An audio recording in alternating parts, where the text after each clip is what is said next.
Okay, hello everyone. My name is Bjoern Muetzel and I'm from Eckert College in St. Petersburg.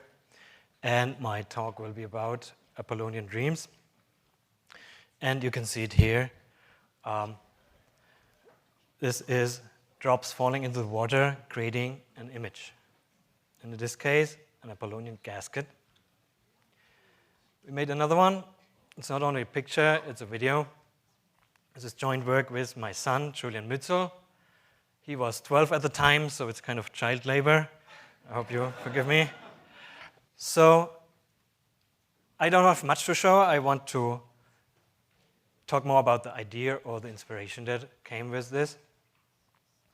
I was in New Hampshire near the Connecticut River, and then there were water drops falling into the river and creating ripples.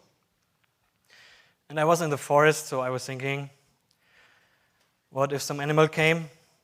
And I don't know why. I was thinking about this one. It's the deer god from one of my favorite movies, which is Princess Mononoke, which is also a great story about humans and their relationship with the environment. And I was thinking, what if the deer god would shake his head in the water and the ripples would create an image? What kind of image would that create? And I saw that would create an awesome or fantastic image, maybe some picture. And so that was the idea for that.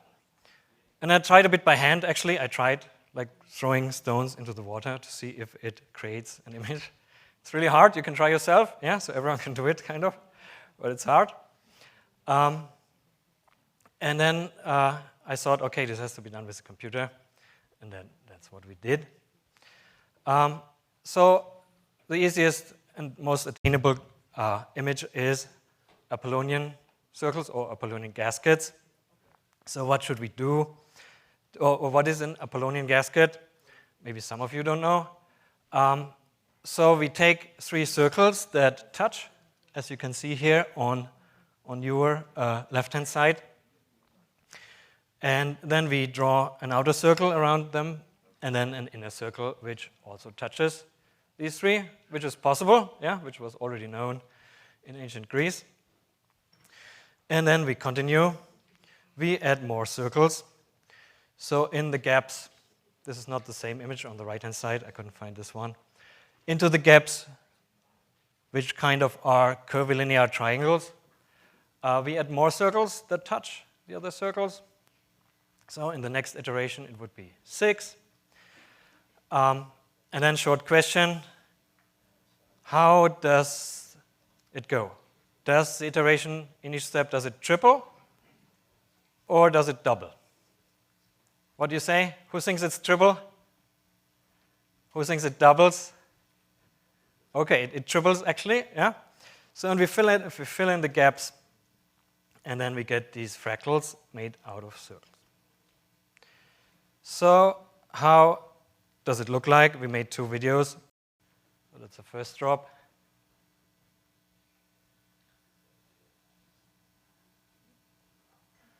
More, and there it is. And then it goes back. That's computer generated, of course.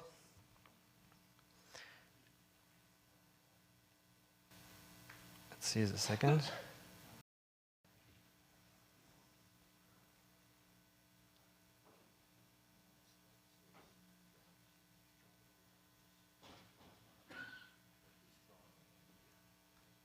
So those are the first steps, kind of. So what's next?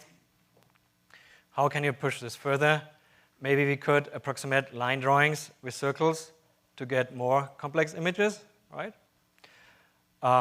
You could make programs on the computer to automate the process. Or I was thinking construct a printer to use water drops to create an image. There was this little, for a while that was a la mode to have these pictures of coffee foam, right? Maybe you could do something like that. My favorite idea is that you hide the tubes, the water tubes in a tree, and then it drops into the water at the right time, so you cannot kind of see where the drops come from, and then it creates this image for a fleeting moment. Another idea would, or any image, whatever you want. Another idea would be to use drones and drop things into the water to create a huge image. But these are all just ideas, and as we all know, work is 10% imagination, but 90% transpiration. So I haven't gone that far, yeah? I have many ideas, but I don't have much time, unfortunately. My gift exchange picture will be this picture. Unfortunately, it doesn't move. And that's it from my side. If anyone is interested in working with me on this, just let me know. I'll push it forward, but I don't have much time for this. Okay, thank you.